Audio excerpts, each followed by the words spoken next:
Hello, everyone. Welcome to Being Seen and Heard, the YSMENA Research Summit. I'm going to start us off. I would like to start us off with an acknowledgement of the land.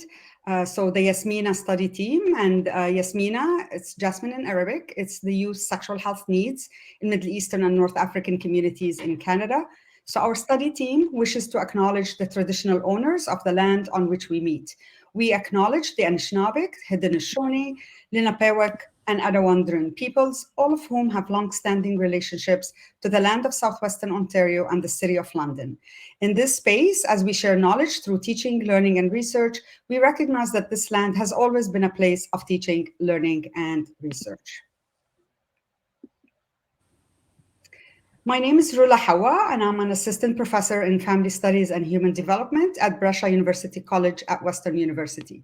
As the principal investigator for the YSMENA study, it's my honor to welcome you to today's summit. Being Seen and Heard is a knowledge-sharing event grounded in the results of the YSMENA project, which is really Canada's first ever study on the sexual health realities of Middle Eastern and North African diaspora youth. The results of the study offer valuable insights for how MENA youth navigate relationships, sex, and sexuality alongside their cultural positioning, the barriers they face, along with their resilience in meeting sexual health needs, and the type of interventions that would be most relevant to them. The study design actively placed young people at the helm of imagining innovative community-based interventions tailored to their needs. And because of this, we've gleaned significant implications for both policy and practice.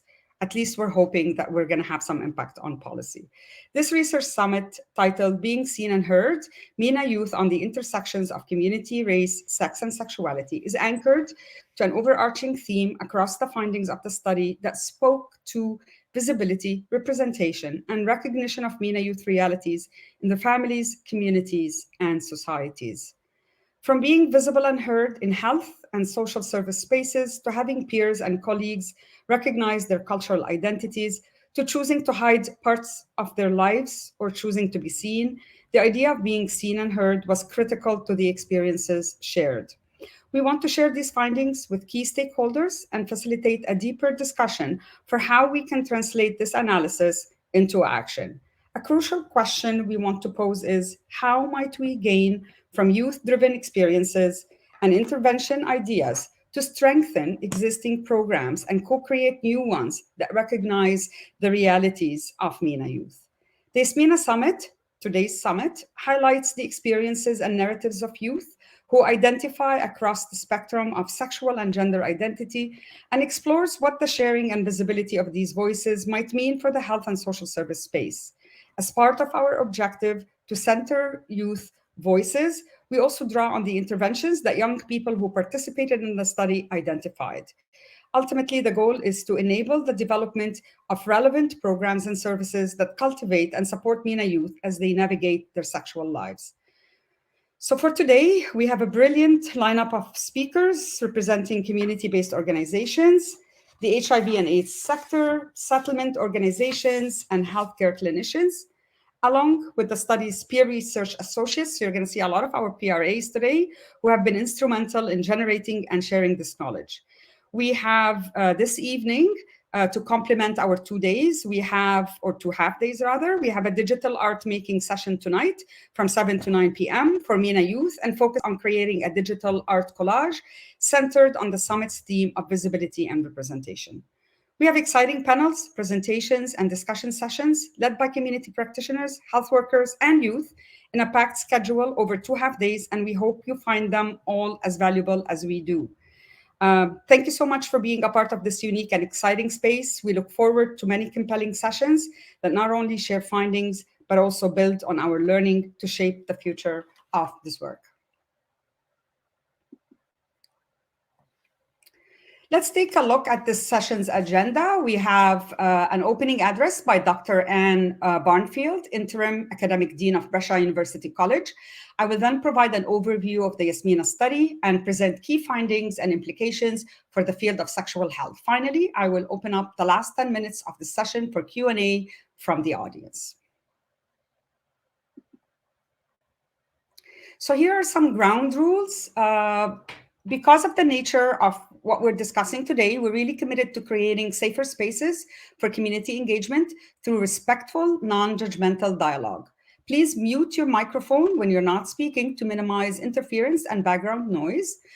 You can use the icons or chat function of the Hopin screen, and you can see it. There's chat, polls, people Q&A. So the chat, and I can see quite a bit of people have already posted in the chat. So you can use that to show agreement. If you want, that you can also show emotions, agreement, encouragement, raise your hand if you have a question. And all of these work exactly like Zoom. Please also feel free to use the chat box if you have a question or would like to make a comment. Please pause and listen closely. Sometimes the time lag on Zoom may cause us to talk before someone has completed their comment.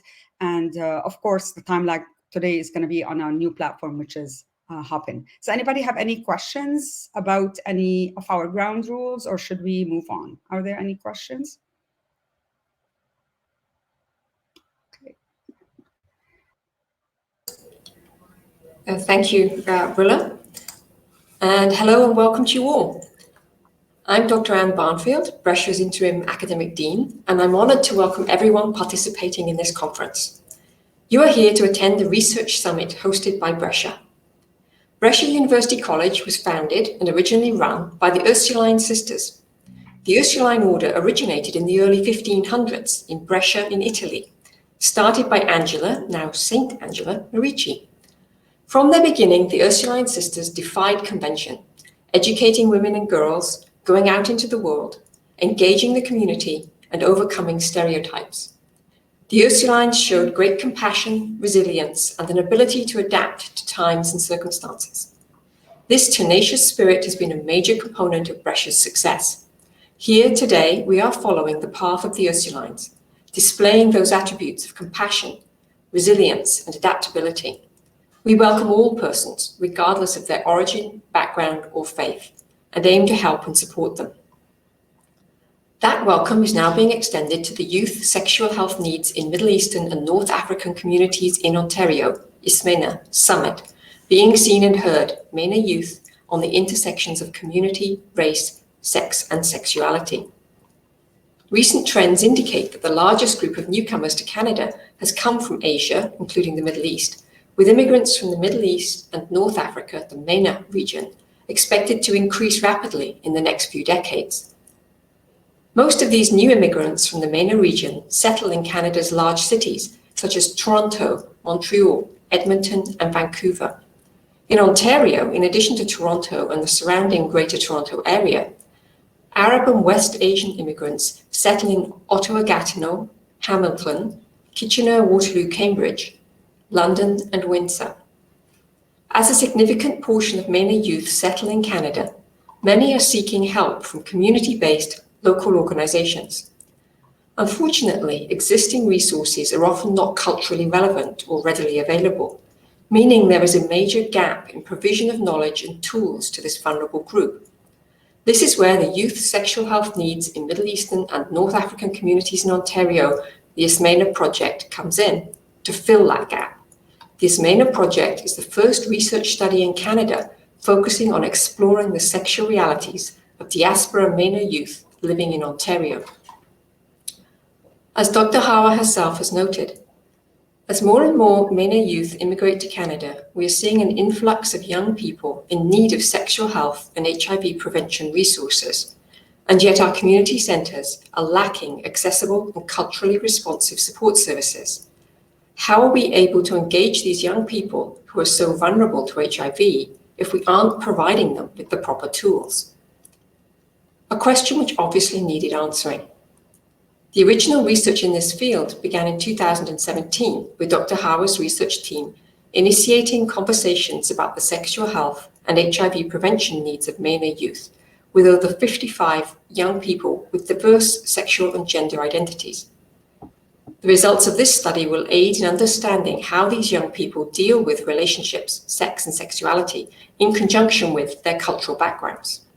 The research will aid in outlining the barriers such youth face in meeting their sexual health needs and which interventions would be most relevant to them. Funding from 2 grants from the Canadian Institutes of Health Research, the CIHR, has supported the research team in their investigation, which has provided the foundation for Dr. Hawa's crucial research. More recently, Dr. Hawa and her team received funding from the Canadian Foundation for AIDS Research, CANFAR, to continue their work.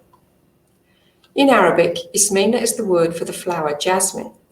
When looking up the term YSMENA online, I discovered that it can also be used as a name, with an underlying meaning of one who loves freedom and self-expression, adept at seeking out, finding, and exposing the truth. Maybe the meaning is stretching things a bit, but it's very appropriate to this conference. This summit has been set up to share study results, facilitate discussion among youth and practitioners, and form the basis of a MENA Youth Sexual Health Network to advise on future work in this field. It has been noted that the key questions to address, one of these is how might we strengthen existing programs and co-create new ones that recognize the realities of diaspora MENA youth. That is what you are here to do at this conference, and I wish you every success. Welcome again to Brescia, even virtually, and I hope that you have an exciting, interesting, and productive time at this summit. Thank you. Well, thank you so much, Dr. Anne Barnfield. That was lovely, and definitely the meaning that you found online, I was not aware of it. So this is actually very, very interesting, and it's definitely widening my vocab for sure. So thank you so much for sharing. So I'm going to start off by introducing the YSMENA research team. So as you can see, we have a lot of members on our team. This is community-based participatory research, and this is actually very typical of community-based research where you have a lot of people on a team. It's like the whole community or the whole village. And I'm just going to let you take a look at the chart. I'm not going to read the names, but I can probably give recognition definitely for our community partner, the Alliance for South Asian AIDS Prevention, Pranay Anand, and for our co-principal investigator, Dr. Muna Lutfi. The Ontario HIV Treatment Network is also holding of this particular funds, and they're a partner on our study as well. And we have a whole list of knowledge users, co-investigators, and collaborators. And as you can see, our knowledge users are from across Ontario. So these are not just Toronto-based. So we have a nice spread in terms of our knowledge users. We have our co-investigators, Dr. Olesya Falanchuk from OISE University of Toronto, Dr. Susan Bartels, Queen's University, Dr. Besma Mu'mini from University of Waterloo, and Dr. Joseph Roy-Gillis from OISE University of Toronto. We also have international collaborators. So why HIV prevention in MENA communities in Canada? The MENA region faces unique challenges in navigating HIV and sexually transmitted infections, where the spread of HIV is hastened by conflicts and economic upheavals that upset social stability. According to the UNAIDS, the rise in new infections since 2001 has put the MENA region among the top 2 regions in the world with the fastest growing rates of HIV infections globally. These global trends have implications in the Canadian landscape. And you've heard from Dr. Anne Barnfield talking about the immigration patterns. And with us in Canada as being an immigrant country, that's really, really a very important trend. So 2016 Canadian census reports that immigrants to Canada from Middle Eastern countries, particularly Arabs and West Asians, are expected to increase the most rapidly between 2006 and 2031 and more than triple in the next 25 years. So why MENA youth and HIV prevention? Youth, especially LGBTQ plus youth, immigrant youth, and refugee youth bear a disproportionate burden of STIs and HIV, and mainly due to structural barriers impacting young people who experience social and economic marginalization. When looking at MENA youth in Canada, we definitely see a major gap, particularly in Ontario being our context. We see a major gap in sexual health knowledge, tools, and culturally relevant resources for this vulnerable group. So these are our YSMENA timelines and objectives. We started in 2019, and we took a year of rest, just like everyone else, due to the pandemic. So our main objectives were to identify the gaps in the literature. So a scoping review was one of our main objectives because we wanted to know what's out there in terms of literature for MENA youth. We also wanted to engage a multidisciplinary team. And one of the objectives, as you can see, is a research summit, which is what we're really conducting today. Community advisory group, I'll talk about that. MENA Sexual Health Research Network, and that's our goal for tomorrow's session. We're really hoping to engage with sector leaders and with the hope of getting a MENA Sexual Health Research Network. We're also interested in learning more about the youth themselves. So that's the developmental research. And we ran some focus groups. So I'll discuss that in a minute. We collected data. So not only we did secondary data analysis, we also did primary data collection through our focus group discussions. And then finally is IKT, which is the integrated knowledge translation, which is what we're doing through the social media, through publications, through community forums, and all of the means that we have available to us. So this is our scoping review. That was our starting point. The scoping review is basically a review of the literature. It follows a very particular methodology that makes it slightly different than a review of the literature. I have to acknowledge the help and the support and the leadership of Senior Lead Knowledge Synthesis and Rapid Response Service at the OHTN, David Gugulishvili and his team. So again, that was very important part for us when we conducted the scoping review. So this gives you a bit of an idea. The scoping review involved an intensive screening of 5,853 citations. These are a lot of citations published between 1990 in December, between 1990 to December 2019, with age groups 16 to 29. That was our focus. The results were, from all of that literature and databases, the result were 57 studies that we included across 18 MENA countries. And these were Algeria, Bahrain, Egypt, Iran, Iraq, Jordan, Kuwait, Lebanon, Libya, Morocco, Oman, Palestine, Qatar, Saudi Arabia, Syria, Tunisia, United Arab Emirates, and Yemen.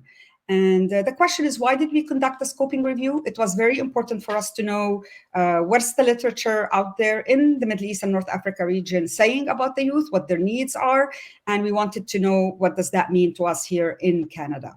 And again, when we did that search, there were very, very few studies done in the US. There were more studies done in the MENA region and in Europe. And when we look at Canada, there were actually no studies done on MENA youth and sexual health in the literature.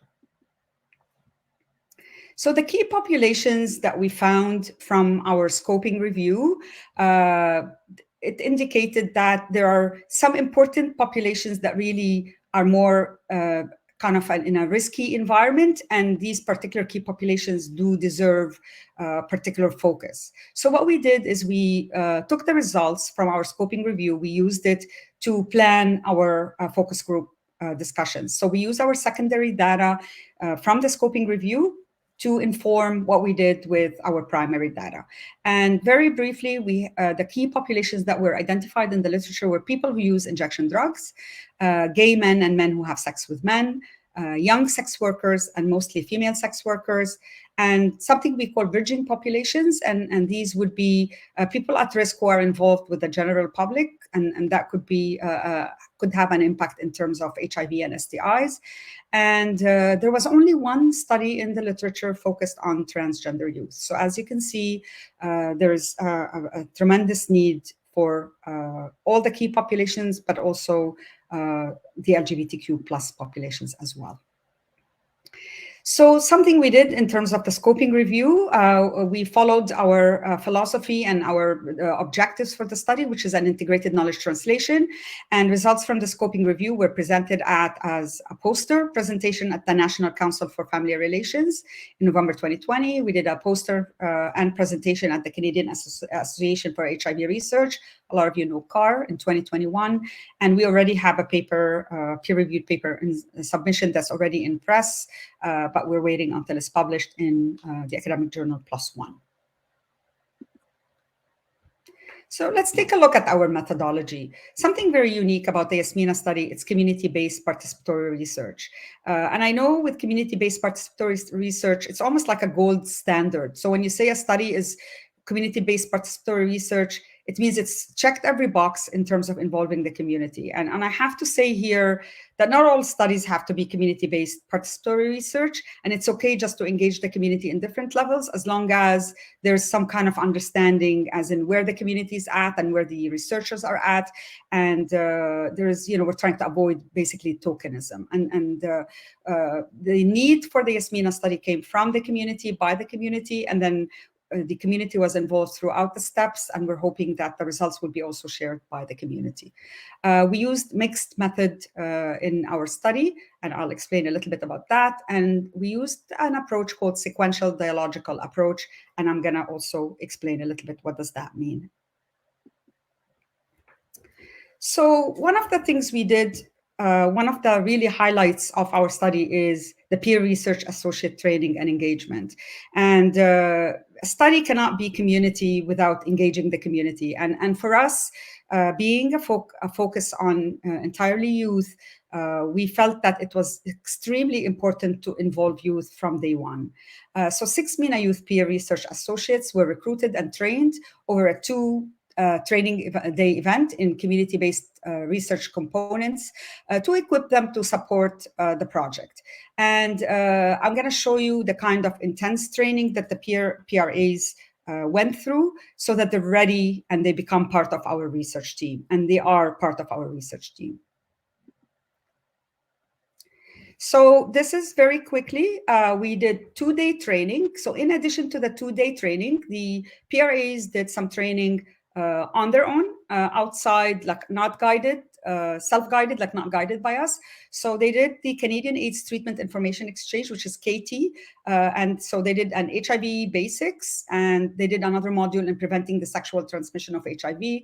And that was important because we wanted to make sure all the peers were at the same page in terms of their level of knowledge and skills and readiness. So all of the peers got that particular training. All the peers also got training through ethics. So they did the modules for the Government of Canada's Panel on Research Ethics steps. And as you can see, in addition to that, there were 2 full-day training for the peers. And I'll let you just take a look in terms of the topics that were there, what happened during that training.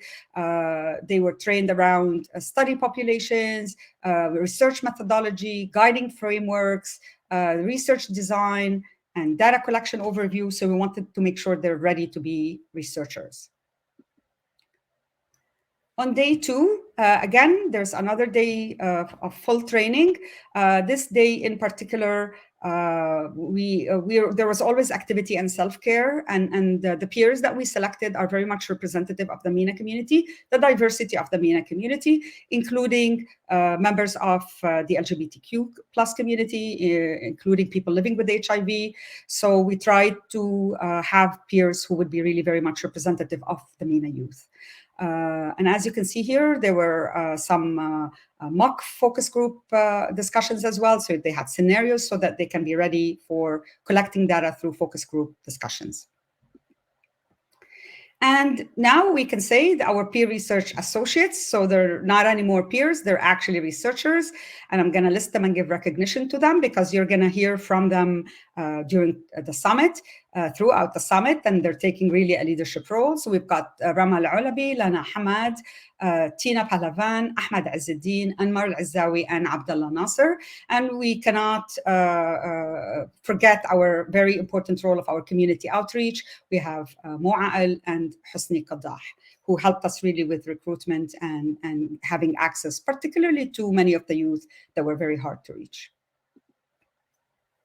So where did the data come from? So as you can see, this is you're going to see this slide in many of the presentations. It's a catchy slide. It shows you what we did in a very kind of nice way, and then also, I think, interesting way. I hope it is.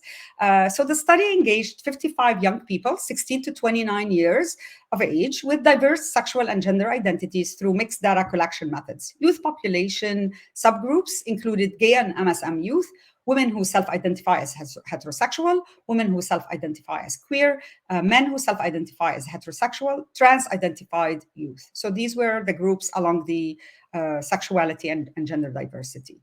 Sociodemographic surveys were used. So the youth, before going through the focus group discussions, they all wrote a pre-focus group survey.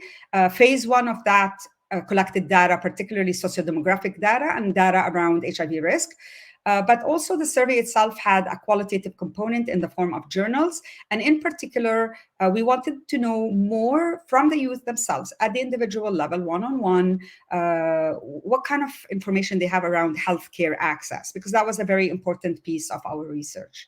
And also, after the youth did the quantitative surveys, they did qualitative focus group discussions. And these were all run by our competent PRAs, peer research associates. The whole data collection was done by our PRAs. And we followed something called sequential dialogical focus group approach. And what that means is we bring a group of people and we bring them again, one more session, so that we get more in-depth information. And we brought a third group, focus group, was particularly dedicated to intervention. So we really wanted to know what the youth themselves wanted to tell us about interventions. So what did we learn in terms of the quantitative aggregate data? And I'm checking the time here to make sure I will allow room for Q&A at the end. So this is, again, it's really a catchy slide because it shows you briefly in terms of the aggregate data. You will hear from the different presentations today. There's a mix of presentations and panels. They'll be sharing data from particular subgroups or subpopulations. So you'll hear particularly data around the MSM group or the heterosexual woman group or across the along the continuum. You're going to hear data around the subpopulations, but for the purpose of my presentation, I'm only focusing on overall population. So I'm going to give you more like a big picture information. So from the 55 MENA youth, 16 to 29 years of age, 79% were born in MENA countries. And we've listed those MENA countries for you, 17% in Canada, 3% in other countries. So really the significance of this stat is a lot of them are immigrants. They come from immigrant families. Maybe because they were born there, maybe they came young here, or some of them could be newcomers. And we know, based on an intersectionality lens, and from an intersectionality lens, there are a lot of barriers and multi-layers of barriers, but also oppression, perhaps, and struggles that youth face. Particularly if they are immigrants or newcomers, there are language barriers, there's things around poverty. So we know right there from this stat that there's a lot of layers to really reveal. And then on the right-hand side, it gives you an idea in terms of the youth who participated. So again, this is not really a survey that's meant to generalize. It's meant to tell us more who are the youth that participated in our focus group discussions. So it's more explaining our sample and describing our sample. And I'll let you, for a few minutes, maybe, or 1 minute, to take a look at some of those stats particularly.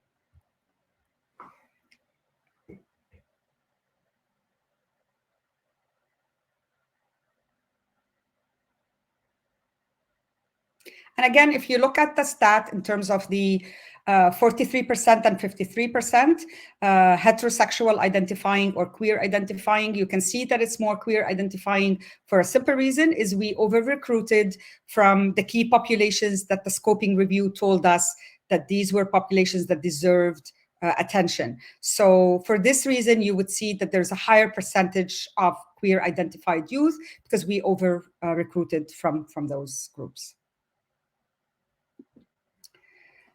Okay, so more on the aggregate data. So this is again not going by subpopulation. So this is overall for our 55 youth that were engaged in the study. If you look at religion, again, this could be meaningful. This could be just a stat to describe the sample. It may not have any particular implications, but again, I'll let you take a look. As you can see, about half of the sample, 47%, indicated Islam as their religious affiliation. Around 20% indicated they're atheist or have no religious affiliation. About 10% are Christians, and about 8% are agnostics. Other religious affiliations accounted for 15.7% of the sample. And again, this is not a large sample, so those percentages need to be taken with a grain of salt. Let's look at language. Again, there's a lot of stats here. So I'm just going to kind of pinpoint what's the importance of this language piece. If you notice here, a lot of the youth, when it comes to family, they don't actually speak English. They speak English in addition to another language. So it's not like they don't know English, but there's another language there. So that tells you right there in terms of the home environment and some of the languages there. There's French. A lot of the MENA region were colonized by the French. There's Arabic, there's Farsi, Kurdish, or any other languages. And these were languages spoken at home. If you compare that to languages with friends, you notice here, for instance, that there's a higher percentage of that language spoken with friends.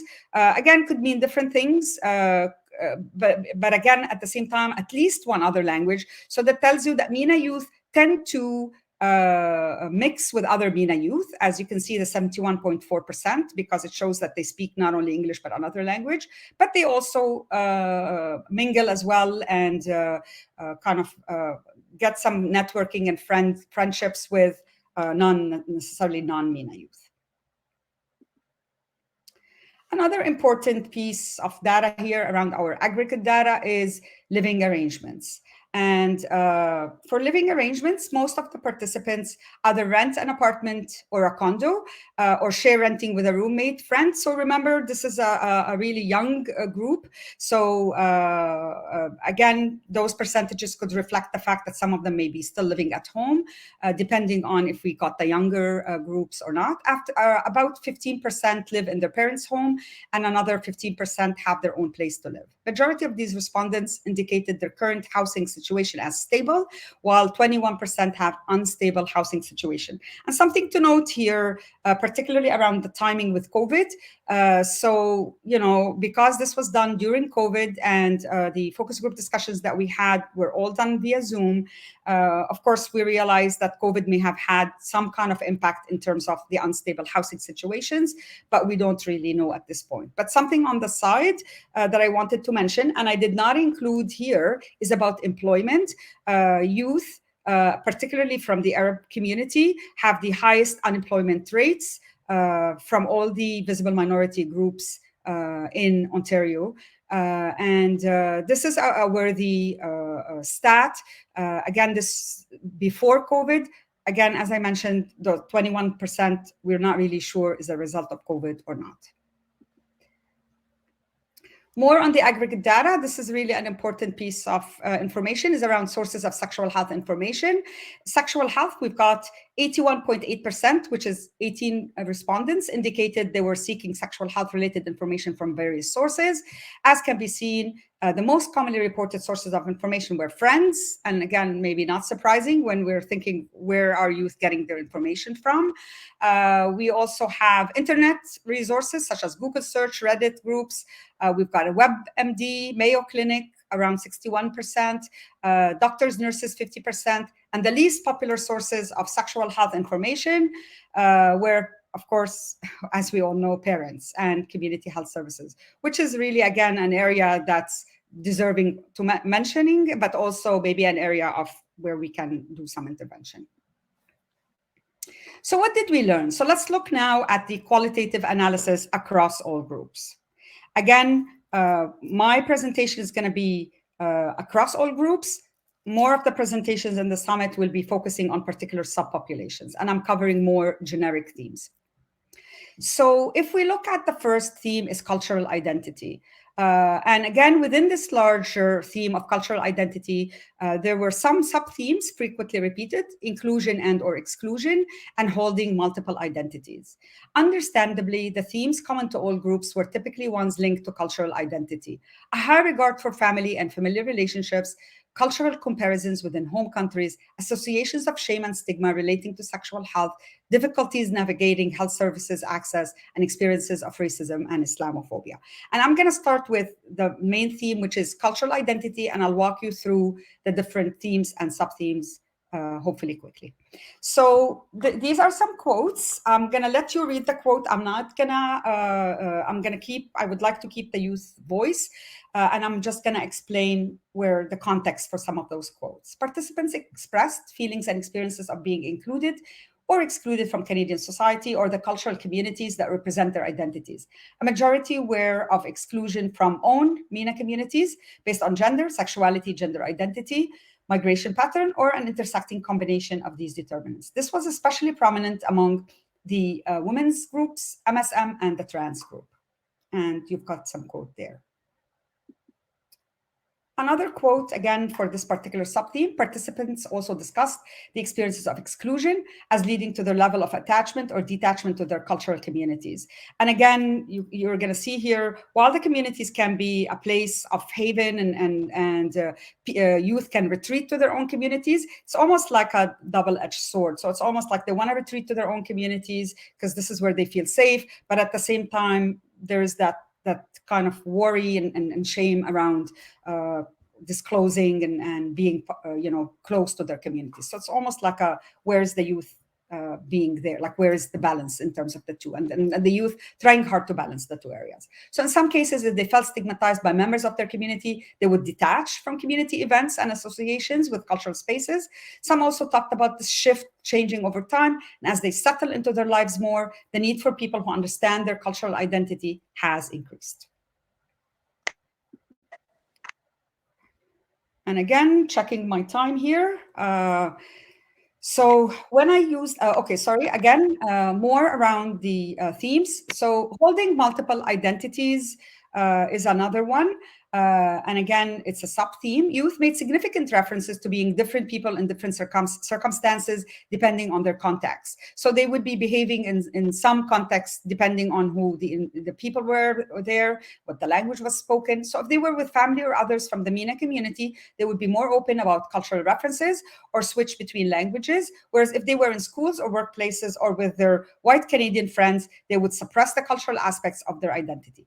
Participants expressed a lack of understanding from families about their Canadian selves, again, in quote unquote, or from their Canadian counterparts about their cultural identity. So they were kind of between two spaces, between two worlds, not sure where they fit. Some discussed this context shifting as a normal aspect of their lives and seemed to switch with ease, whereas others struggled with it and found it very, very stressful.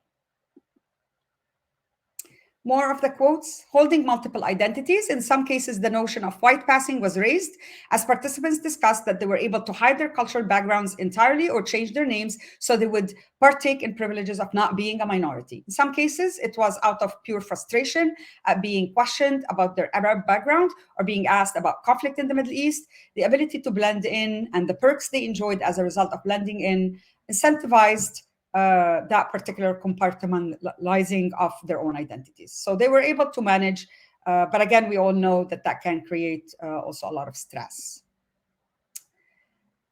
More of the qualitative data across all groups. We have family and familiar relationships. Again, understandably, the themes common to all groups were typically ones linked to cultural identity, but family was also a big one. So you spoke of a clear and significant value attached to family and in maintaining their familiar relationships, even if it meant hiding key aspects of their lives from their own families. And these are some quotes. This was mostly expressed in the context of relationships, sexual partners, or sexuality.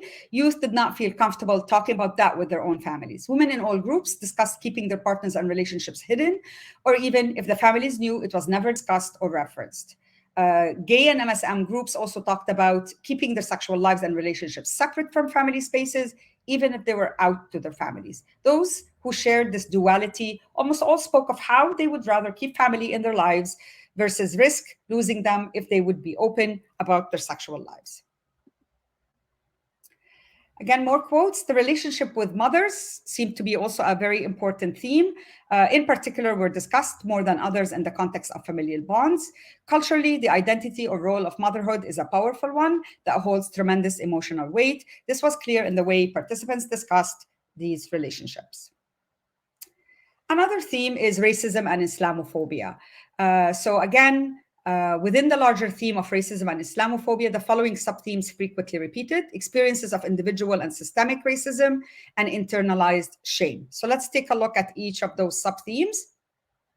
So a number of the participants discussed experiences of exclusion and racism based on race, culture, and religion. Some were experienced on an individual level among peers, co-workers, or in schools, while others were within the Canadian institutional context. When described, these experiences were layered with Islamophobia and xenophobia, fear of anybody who's different and strange, and deeply affected participants' sense of belonging and level of access to Canadian systems of care. And that's a very important piece for us in terms of access. Internalized shame is another sub-theme. Many participants grappled with internalized shame about their cultural identity, given the negative press and conflict surrounding Middle Eastern countries. Cultural conditioning around sex and sexuality that typically stigmatizes these topics was also internalized. And another theme across all groups is self-acceptance and resilience. So these are some quotes. Despite sharing experiences of shame, exclusion, racism, homophobia, transphobia, and or difficulties navigating cultural terrain while living fulsome sexual lives, a considerable number of participants also talked about self-acceptance. This was defined as an important part of their cultural exploration in finding internal balance and in coping with internalized shame. And these are some of the quotes. Another theme that emerged is barriers to health services. And this particular theme was a large one because it has two sub-themes: healthcare and other service providers, and confidentiality. Experiences with and access to care providers comprised of one of the most discussed topics in all focus groups. And for this reason, this is a very important topic for us. Participants expressed being dismissed by healthcare workers because of their ethnicity, gender, language needs, or sexuality, or dismissed by physicians simply being too disconnected from their reality to be able to provide relevant health advice. So they could not connect with the physicians. Infrastructure limitations, such as not being able to secure specialist appointments in a timely manner, that seemed to be a big issue, or not having access to non-judgmental service, were also referenced. And you're going to get more of those important results with the particular subpopulations. And here are some quotes. Participants raised concerns around confidentiality, so that's the second sub-theme, and anonymity when talking about MENA care providers. So that was a big issue because they wanted to go to MENA doctors and MENA healthcare providers, but at the same time, they were really worried about that confidentiality and anonymity piece, where they feared that their information would be shared with family or community members. They felt that the community is tight-knit, so maybe somebody will know their parents, and for this reason, they did not seek services from MENA healthcare providers. Many agreed, however, that this fear was a perceived one, given how small the community is, as opposed to one based on real belief that a physician would actually share some of those confidential information. So they realized that they would not be sharing. Nevertheless, it was a deterrent for them in terms of accessing care from a MENA doctor. In conclusion, our results offer critical understanding for how MENA youth navigate relationships, sex, and sexuality alongside their cultural positioning, the barriers they face along with their resiliencies in meeting sexual health needs, and the type of interventions that would be most relevant to them. So you're going to hear tomorrow, we have 2 sessions dedicated to interventions, and you're going to hear from the peers themselves with the voices of the youth about interventions. Offering ethnoculturally relevant, non-judgmental services and increased holistic mental health in community spaces is highly recommended for this very vulnerable group. These are the references in my presentation.